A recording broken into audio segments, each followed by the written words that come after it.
Man by the name of Captain William Swenson, who recently was awarded the Congressional Medal of Honor for his actions on September 8th, 2009.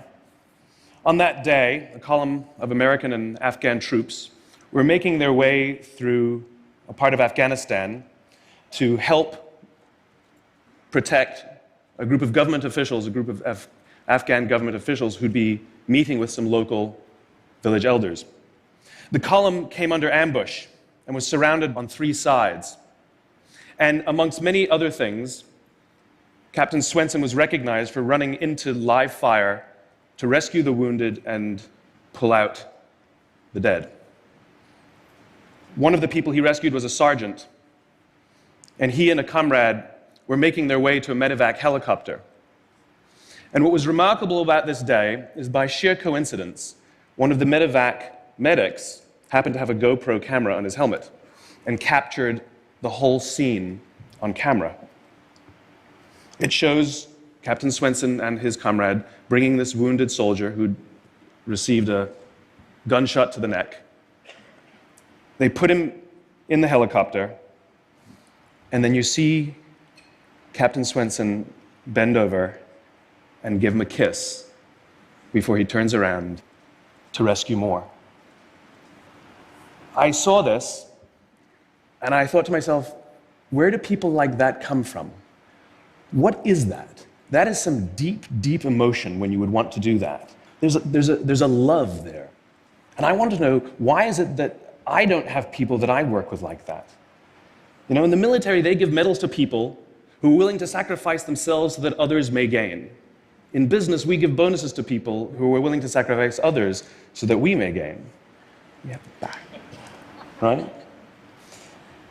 So I asked myself, where do people like this come from? And my initial conclusion was that they're just better people. That's why they're attracted to the military. These better people are attracted to this concept of service. But that's completely wrong. What I learned is that it's the environment. And if you get the environment right, every single one of us has the capacity to do these remarkable things, and more importantly, others have that capacity too. I've had the great honor of getting to meet some of these who we would call heroes, who've put themselves and put their lives at risk to save others. And I asked them, why would you do it? Why did you do it? And they all say the same thing: because they would have done it for me. It's this deep sense of trust and cooperation. So trust and cooperation are really important here. The problem with concepts of trust and cooperation is that they are feelings, they're not instructions. I can't simply say to you, trust me, and you will. I can't simply instruct two people to cooperate, and they will. It's not how it works. It's a feeling. So where does that feeling come from? If you go back 50,000 years to the Paleolithic era, to the early days of Homo sapien, what we find is that the world was filled with danger. All of these forces working very, very hard to kill us. Nothing personal. Whether it was the weather, lack of resources, maybe a saber-toothed tiger, all of these things working to reduce our lifespan. And so we evolved into social animals, where we lived together and worked together in what I call a circle of safety, inside the tribe, where we felt like we belong. And when we felt safe amongst our own, the natural reaction was trust and cooperation. There are inherent benefits to this. It means I can fall asleep at night and trust that someone from within my tribe will watch for danger. If we don't trust each other, if I don't trust you, that means you won't watch for danger. Bad system of survival. The modern day is exactly the same thing. The world is filled with danger, things that are trying to frustrate our lives or reduce our success, reduce our opportunity for success. It could be the ups and downs of an economy, the uncertainty of the stock market. It could be a new technology that renders your business model obsolete overnight. Or it could be your competition that is sometimes trying to kill you. It's sometimes trying to put you out of business, but at the very minimum is working hard to frustrate your growth and steal your business from you. We have no control over these forces. These are a constant, and they're not going away. The only variable are the conditions inside the organization. And that's where leadership matters, because it's the leader that sets the tone.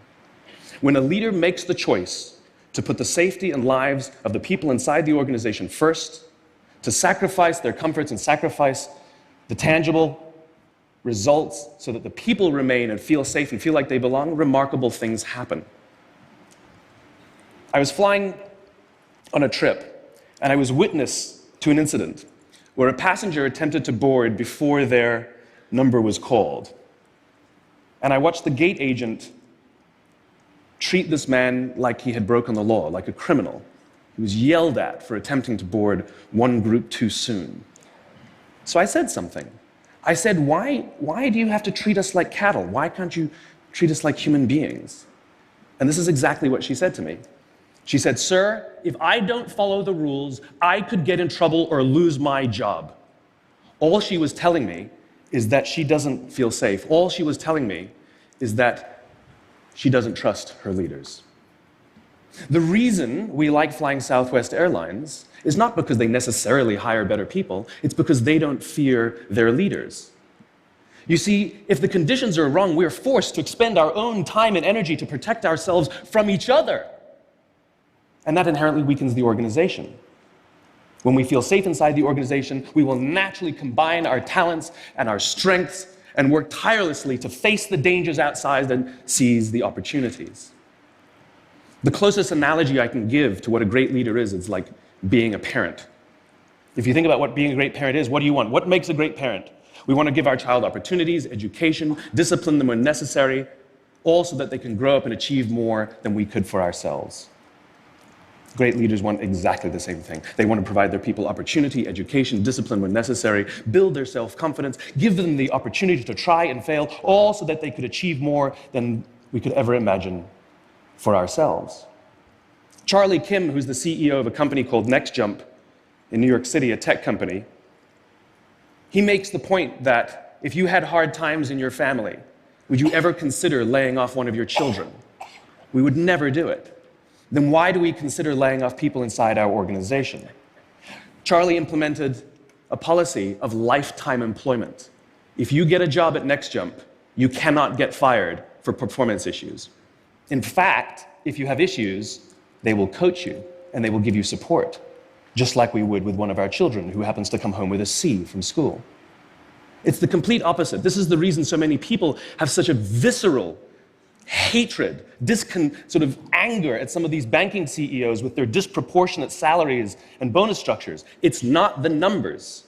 It's that they have violated the very definition of leadership. They have violated this deep-seated social contract.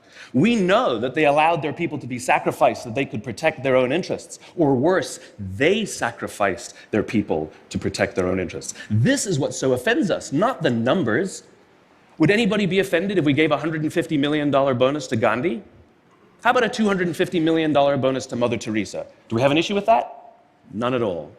None at all. Great leaders would never sacrifice the people to save the numbers. They would sooner sacrifice the numbers to save the people. Bob Chapman, who runs a large manufacturing company in the Midwest called Barry Waymiller, in 2008, he was hit very hard by the recession, and they lost 30% of their orders overnight. Now, in a large manufacturing company, this is a big deal, and they could no longer afford their labor pool. They needed to save $10 million. So, like so many companies today, the board got together and discussed layoffs. And Bob refused. You see, Bob doesn't believe in head counts. Bob believes in heart counts. And it's much more difficult to simply reduce the heart count. And so they came up with a furlough program. Every employee, from secretary to CEO, was required to take 4 weeks of unpaid vacation. They could take it any time they wanted, and they did not have to take it consecutively. But it was how Bob announced the program that mattered so much. He said, "It's better that we should all suffer a little than any of us should have to suffer a lot." And morale went up.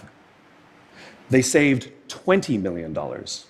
And most importantly, as would be expected, when the people feel safe and protected by the leadership in the organization, the natural reaction is to trust and cooperate. And quite spontaneously, nobody expected, people started trading with each other. Those who could afford it more would trade with those who could afford it less. People would take 5 weeks so that somebody else only had to take 3. Leadership is a choice. It is not a rank. I know many people at the senior-most levels of organizations who are absolutely not leaders. They are authorities, and we do what they say because they have authority over us, but we would not follow them. And I know many people who are at the bottoms of organizations who have no authority, and they are absolutely leaders. And this is because they have chosen to look after the person to the left of them, and they have chosen to look after the person to the right of them. This is what a leader is. I heard a story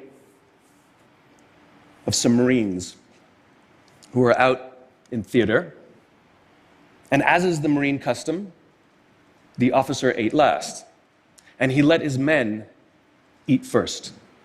And when they were done, there was no food left for him. And when they went back out in the field, his men brought him some of their food so that he may eat. Because that's what happens.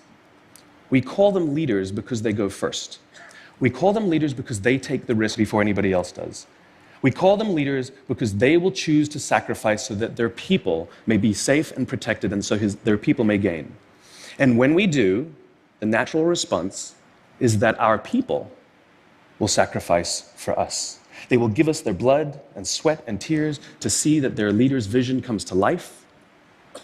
And when we ask them, why would you do that? Why would you give your blood and sweat and tears for that person? They all say the same thing. Because they would have done it for me. And isn't that the organization we would all like to work in? Thank you very much.